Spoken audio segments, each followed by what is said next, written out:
Howdy, y'all. Hope everybody's having a great day. Silver Trader here again with your daily AMC and GameStop update. Like we talked about yesterday, GameStop came out and said they were done with the share offering. They've raised over $4.2 billion with that, and I'm very excited to see what they could do with that. Today, Citron, the company betting against GameStop, came out and said, well, basically all this. Citron is no longer short GME.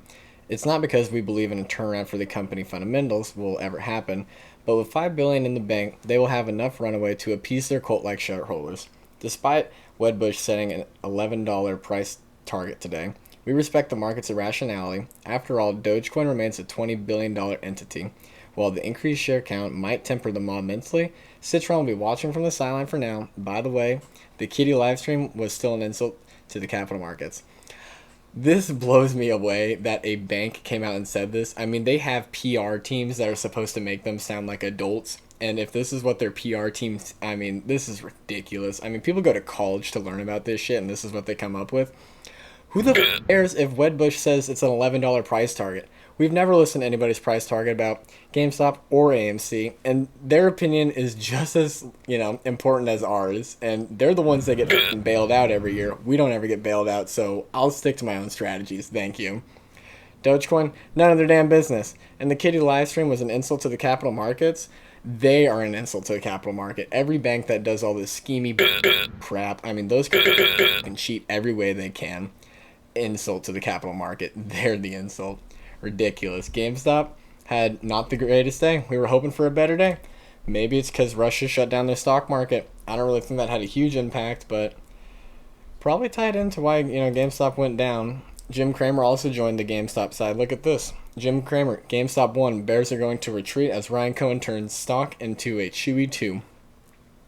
Very exciting. I mean, but Jim's always wrong. We know this. That's why there's SGM, the short Jim Cramer index fund. I mean, everybody hates this guy. If he says it's going up, it's going down. But who knows? Maybe he's actually right about this one, and maybe he's just trying to get popular. His show's probably dying. Like, nobody watches TV anymore. We're the generation that's definitely going to do away with television. He's probably realizing that his show's dying, and so he's trying to get on this GameStop wave to actually get people to tune into his piece of shit channel. But, I guess my channel's no better. Let's see. Tomorrow is the annual meeting for GameStop on June 13th at 10 a.m. That's the real reason that we had a bad day today, quote-unquote bad day. It was not a bad day for GameStop, guys. It might not have been up, but it was certainly not a bad day. The reason we went down, really, is because we have that shareholder meeting tomorrow. Those banks and Citron and everybody else are freaking out that the shareholder meeting is tomorrow. I mean, they might come out with some amazing good news. I mean, who knows? Maybe it's bad news. But they have $4 billion in cash. I wouldn't want to bet against those guys, especially when they're going to have the microphone tomorrow. And if if the banks are even half as scared as I am excited, they're screwed. I mean, it's just flat out. Today on the daily, not the day we were hoping for, but 100% not a bad day, guys. You got to zoom out. You got to take a look at it. Yeah, we broke below the 20-day right here, but we're still above yesterday's low. And so to anybody that's been watching stocks longer than a month, that looks bullish. Doesn't look amazingly bullish, but it didn't break below the previous candle. I mean, it still is bullish. It's looking good. Please remember, none of this is financial advice. We are not financial advisors. We do this for entertainment purposes only. Please do your own due diligence and research before putting your money into anything. But the RSI, still looking good. We're above the 50. I know I've been saying that in every video, but I just can't believe with such selling pressure, we're still above the 50. I mean, that's awesome. When you zoom out even more, look at the RSI and the price. Would you look at that? It's a hidden divergence. And people say the larger the time frame of a divergence, the stronger the divergence is.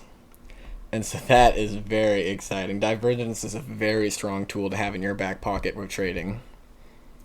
AMC, the exact same story. We got to get above that 200-day moving average, and then we are going to be, one-way ticket to Funland. We're going to be rocking and rolling, but until we do that, we just got to keep on waiting.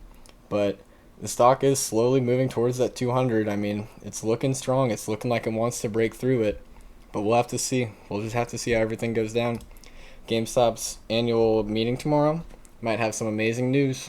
We'll have to see. But I want to keep this really short for y'all. That's really all the news that came out today for GameStop and AMC. God bless y'all. I really appreciate y'all paying attention and watching. Thank you, and please like.